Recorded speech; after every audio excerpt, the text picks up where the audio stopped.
Welcome to Unleash Your Inner Goldilocks, how to get it just right. Today, we are going to do this program a little differently.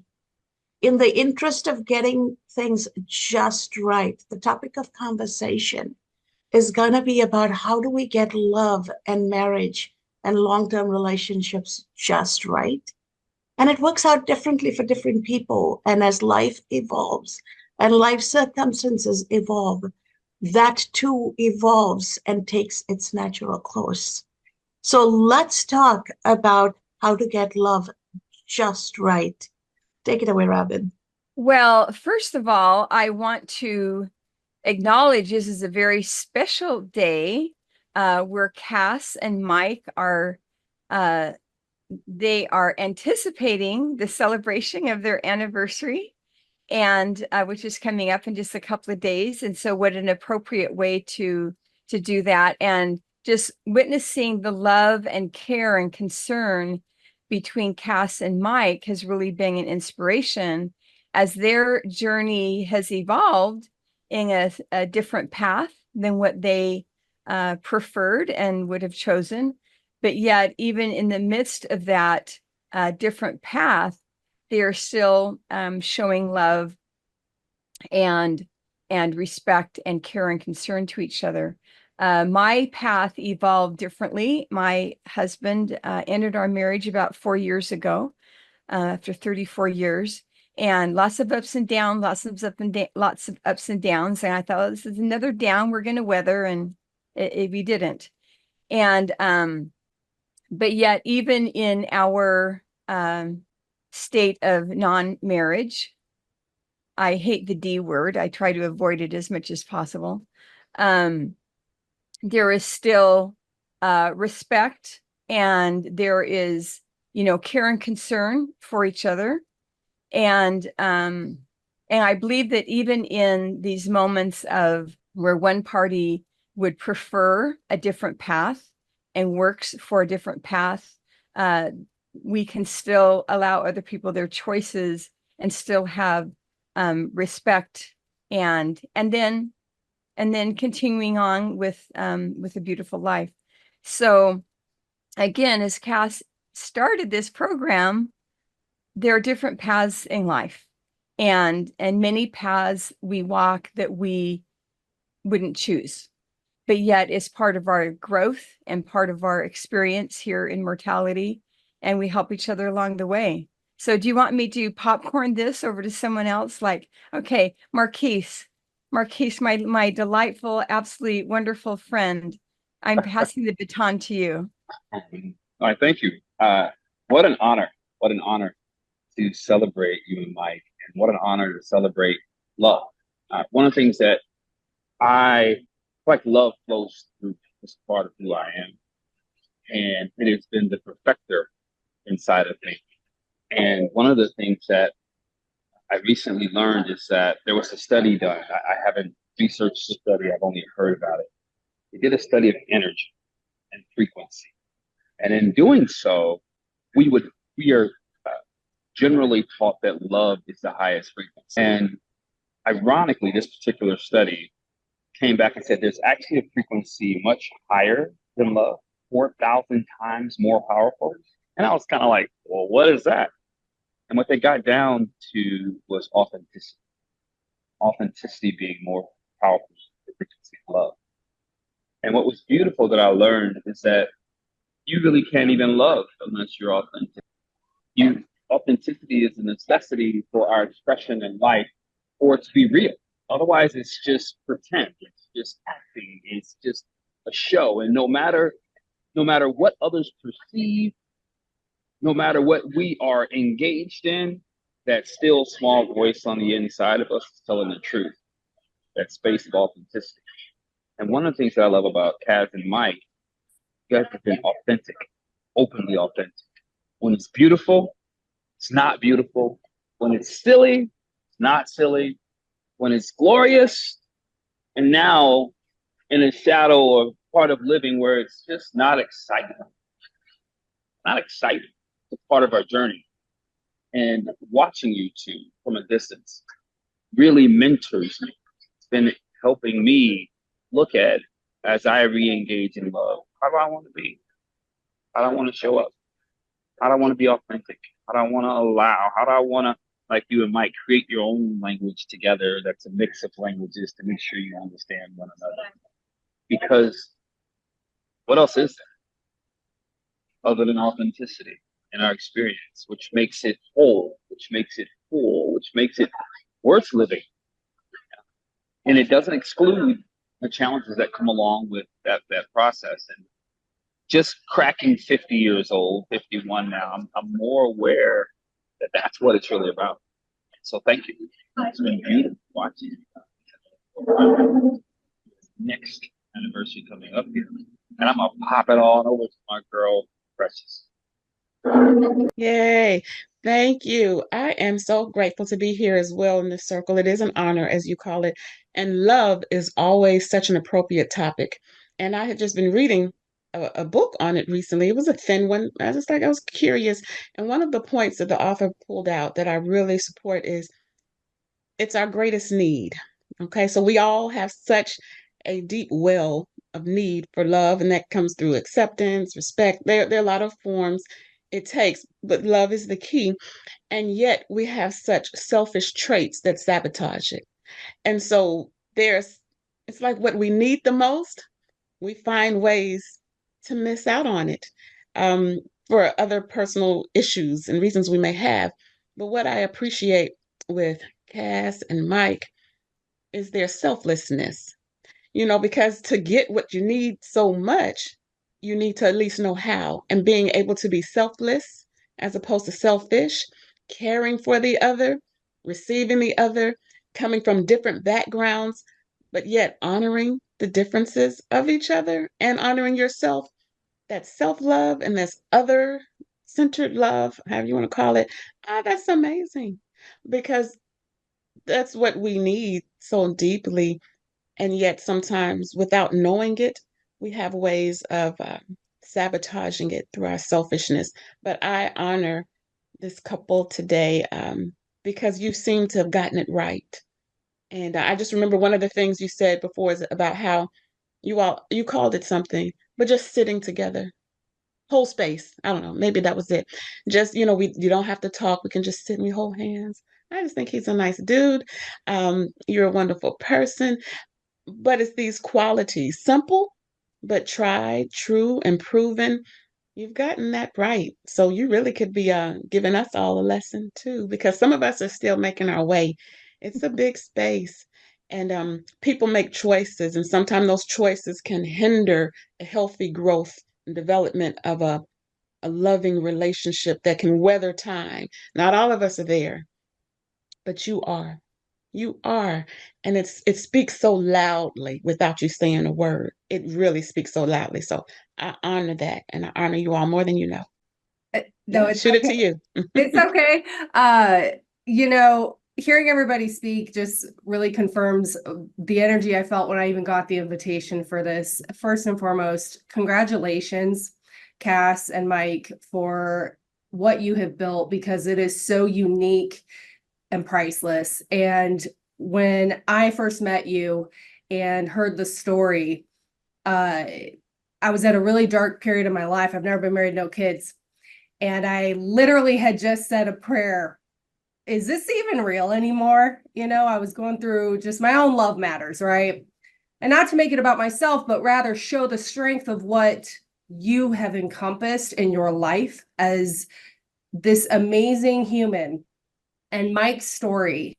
And it inspired me so much. I actually did a session on it that I posted on your relationship and how special it was. And it is divine. It is so blessed. And it has inspired every single person on this call. And that's few of many when I say that. So first, I just really want to say congratulations, all of my love to both of you, and happy pre-anniversary. Every day's an anniversary when you get something like this that the two of you have. So with regards to the topic of love, I was a little conflicted on what I was going to say today. I did a podcast yesterday with a very high level cybersecurity professional, and working in the cybersecurity industry where you're on duty 24/7, looking at very hard and heavy things that are not love related. And I'm a love bug. It's hard. So to Marquese's point, and I love that you brought that up because I was actually going to talk about that. So you must have read my mind. Love is not the highest frequency from that recent study. It is authenticity. And authenticity is something that we really need in this world right now across the board. And, just seeing kind of the love that makes it, whether it's in a spouse relationship, a family relationship, friends, colleagues, whatever. It's always the people that are the most authentic with one another that lasts the tail of time. And so I really think that even the way you set this up was so authentic and just really speaks to everyone's personalities that joined today. And it's a breath of fresh air. And I have been preaching this and also saying, and I think this is also about a self journey and self-love, self-worth. What have we found in our own journeys, and how can we give that love and immerse it back to others authentically? And I think that only the people that have truly gone down that really kind of dark night of the soul and gone through the depths of very low times can be the ones strong enough when they're really showing that authentic love to someone who can't see the light, who can't see, that it's going to get better. And this is going to circle back around to you, Cass. And I'm going to try not to cry when I say this. To be someone's strength when they can't see their own strength is the most authentic gift of love you could ever give to someone. And I have seen you give utmost strength and class and grace and work immense hours under immense pressure, and no one would even know the things going on in the background. And that's just a testament to your love, because meanwhile, I'm sure on the flip side, Mike's looking at you like you need to go work. You need to go work. I could see him doing that because, in his eyes, he thinks you're probably doing too much for him. Typical husband, right? But it's just a beautiful thing. And I just want to say thank you so much and congratulations again, because these types of conversations need to happen more often than not. I feel special to be a part of it. And I also want to encourage anyone out there who may be in my industry, because I have to preach it because I'm not seeing it enough, to focus on love and what we are protecting. It is vital at this time. So thank you. I just wanted to say some of that. Thank you so much. It is amazing to hear your thoughts, and very touching, very moved. Mike and I are so grateful to have so much love and real relationships in our life. And the secret to going through what we are going through is having invested in these relationships around the world, where no matter what's going on in our life, there are our loved ones filling our cup, so that when we feel empty, it still runneth over. And so for that, thank you. One of the things that really impressed me about Kas and Mike is, if you were to look at them on paper, they're like opposites, white, person of color from the US, from the country very different from the US, from, a Christian background, from a Hindu background. And so on paper, they look like they're just polar opposites. But because they have been able to tap into the things that are human and beyond these items on a checklist, the items on the resume or on the demographics, they have surmounted the differences in their demographics because of their psychographics and their humanity, their shared humanity. And to me, that is really a testament that the problems that our world is facing right now are completely surmountable. They're completely resolvable. If you can see demographics as opposite as Mike and Kas, come together through humor, through patience, through boundaries, through caring for each other. Caring reminds me of a line from The Music Man, where she says, trying to find who's Mr. Right out there, that he cares about her more than himself, but cares about us more than her. And I thought that was really beautiful. And I think this transcending of demographics to the merging of psychographics, I think that is what Kas and Mike emulate. And it absolutely can be a role model for the world. So That's such a beautiful point, Robin. Such a beautiful point. And one of the things that I appreciate is this, it's an intelligent type of love. Sometimes we are, I'm going to say sometimes a bit emotionally immature, and we only want the googly eyes and the butterfly stomachs. I mean, come on. There are times we've got to push through. We've got to be mature in this. And that's not a lower frequency of love, it's even deeper, that I am so committed, so loyal, so you centered, and you are me centered in the sense of promoting our love. It's an intelligent type of love. And that's what fuels and continues, because emotions fluctuate, moods change. But when you're committed to principles and practices of promoting love in the relationship, it's such the highest frequency, I'll say. And I'll even touch on with this authenticity. I just think so much of that is still one of the layers of love, because sometimes the reasons we are not authentic is we don't know if we'll be accepted. We haven't accepted ourselves. And when others are not authentic, they're struggling with the same thing. And but to be safe, that's a key word for me lately within my new line of work. Kas, I have to update you. But safety, there are some people we feel safe to be ourselves around, and that's such a gift, because that's when we actually can be. We can let the layers come down, the walls. And so I see this as a very intelligent type of love. It's a decision, it's a practice, it's a loyalty. And I also see them as being very safe to be in each other's presence. And they create that safety because it's safe to be around them for myself as well. And not everybody gets that title for me, because not everyone is a safe space. But I appreciate seeing that lived out, because as you said, Maggie, in the beginning, sometimes people are like, is this even real anymore? Do people really, and it's so surface and superficial on some levels, that is based on mood and just whether my emotions are high.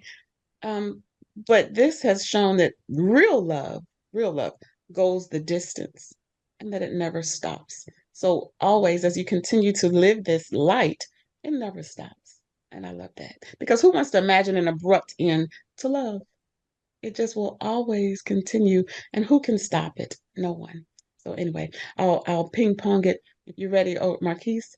And if not, I'm Maggie. Yeah, it's really good. I love a lot of what you said, Precious. I was going to take a second to honor Mike, but I think I want to honor you both in the context that, number one, Kas, whoever she ends up being, she's going to have to spend some time with you. It's just what it is. Number two, safety and the context of the little boy, little girl, and the two of you being able to come out at any point in time. That's safety. That's love. That's freedom. That's living. That's what I must have. Because that ability to be free, unashamed, I used to study the scriptures, and they would say, about Adam and Eve, when they sinned, they put on clothes because they felt like they could no longer be seen. But prior to that, it was just innocence of life. I feel like two of you really mastered loving to the degree that the innocence of life could exist, and that's what I want.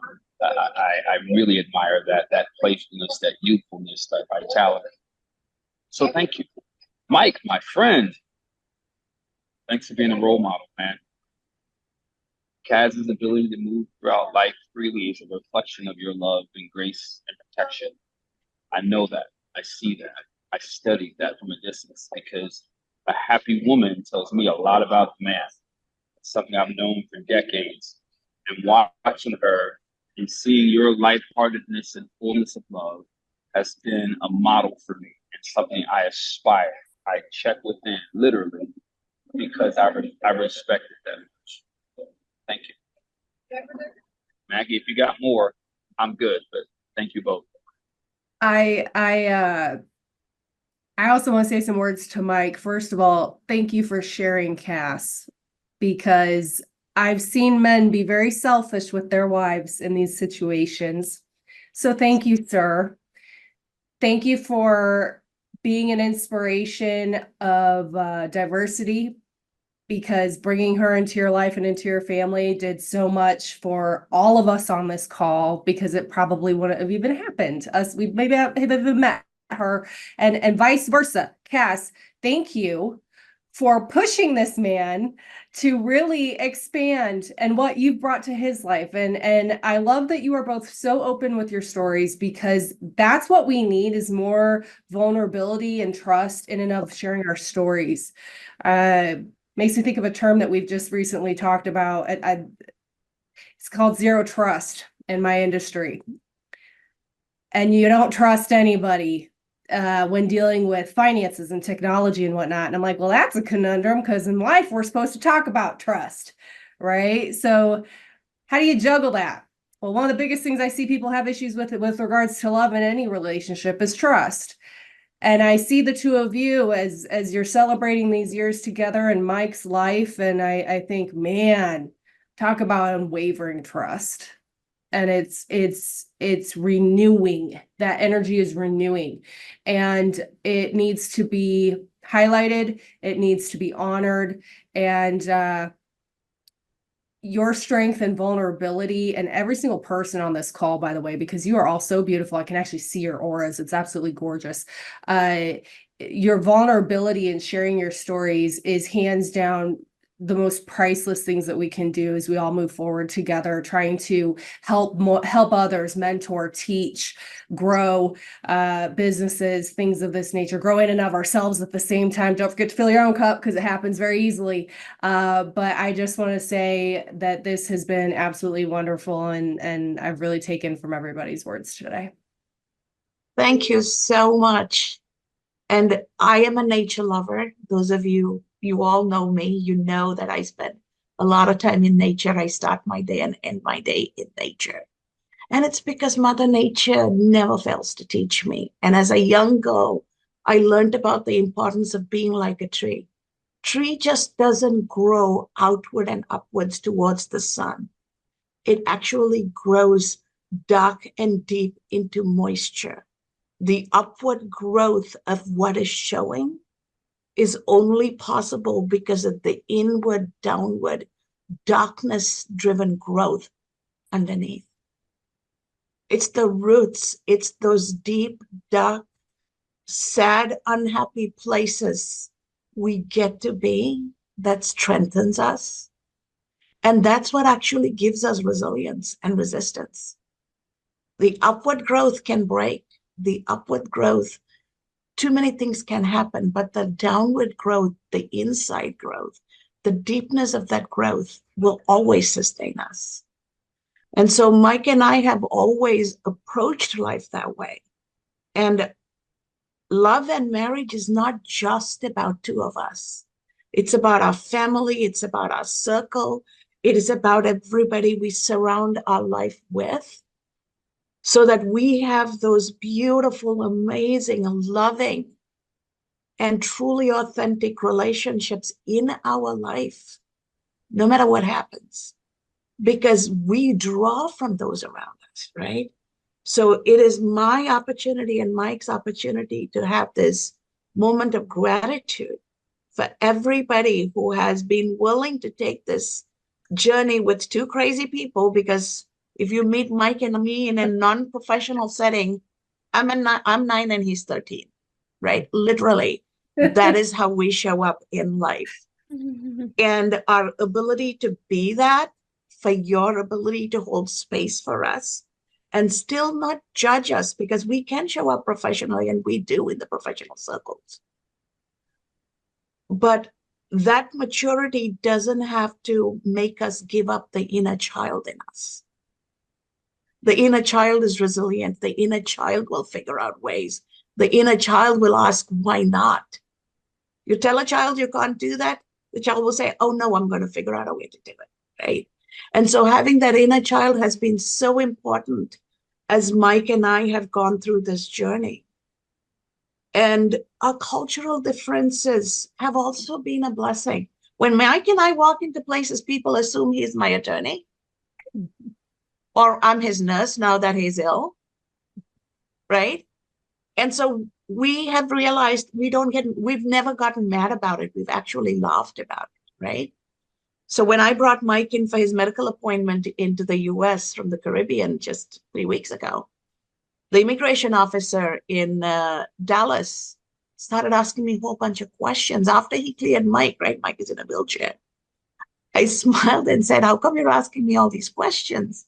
And he says, well, because you're traveling as his nurse, I have to clear you. I said, oh, okay. My first job is his wife. Second, I'm his doctor. Third, I'm his nurse. And then I'm his chief cook, his bottle washer, his diaper changer. There's a whole list of things. So yeah, thank you for recognizing one of my roles. But if you check the passport, you'll see the name. Right? He never even bothered to check the passport. He looked at us. Right? So part of our ability to laugh through things and other people's ability to laugh along, he could have gotten angry and done something to me. He was an immigration officer, but he had the sense of humor to laugh and say, oh my God, I'm so sorry, right? So what we find is when we show up from a place of playfulness with no chip on our shoulder, most people are happy to put away the chip on their shoulder and show up to play, because there is that inner child in all of us who just wants to play. And so thank you for everybody who allows us to be ourselves without judgment. Because there are people who say, oh my God, the two of you are so immature. Like, really? Okay, thank you. Because we know that they are living in an artificially constructed world, but we can't make them. They will have to get to where they need to get to on their own.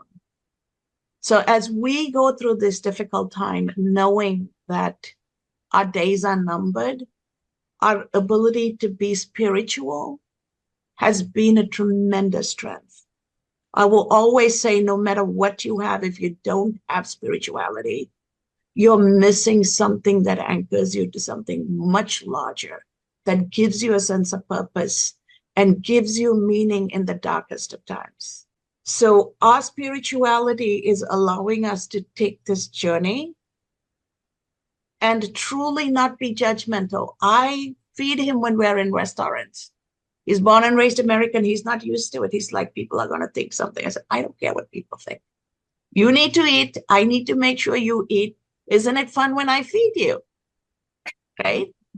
And what we can always go back to, Mike and I didn't date. We met as friends. We were best friends. He knew I was not from a dating culture, so he proposed to me. We dated. Every Thursday was our date day, but we dated after marriage. So he respected my culture enough. And I didn't know, what would I do for dating? You take me out to eat, and then what do we do? That doesn't make any sense, right? And so having that friendship and building everything on that friendship, having that trust, knowing we had each other's back, that's lasting. And so we feel so blessed that the circle around us at that time saw that, encouraged it. We went back to the university and got married at the university chapel, because that's where we met. That's where we became friends. In Indiana, by the way, in Terre Haute, Indiana. Yes. So to Indiana State University, where we met, where everything started. To Chicago, where we moved. I got a job and moved. And Mike was still finishing up. He took a Greyhound bus and showed up at the AT&T office and said, I'm not leaving until you agree to marry me, because I'd been saying no. I said, marriages in the United States don't last. Friendship is forever. Why would I trade something permanent and deep for something transient? And his parents tried to talk me into it. Everybody tried talking me into it. And I kept saying, this friendship is so precious. I am not risking it. And he actually took a Greyhound bus and came to Chicago and told me, I'm not leaving till you agree to marry me. Go, Mike. Yep. Yes. I love it. Who's supposed to be helping who here? Are we supposed to be helping you or you're helping us? I just don't know. I know. Like, oh my goodness. Just taking it all in. So I'm for, loving, oh, go I was ahead. just gonna say, I'm loving what you're saying about play and playfulness. And there's now just, in fact, one of my, a woman who went through my same program some years ago, just came out with a book about the importance of play for adults. And there's a point, I think, as adults, we just get into work. And the fact that you two, but now more and more research is coming out like, duh, yeah, it's important to play as adults.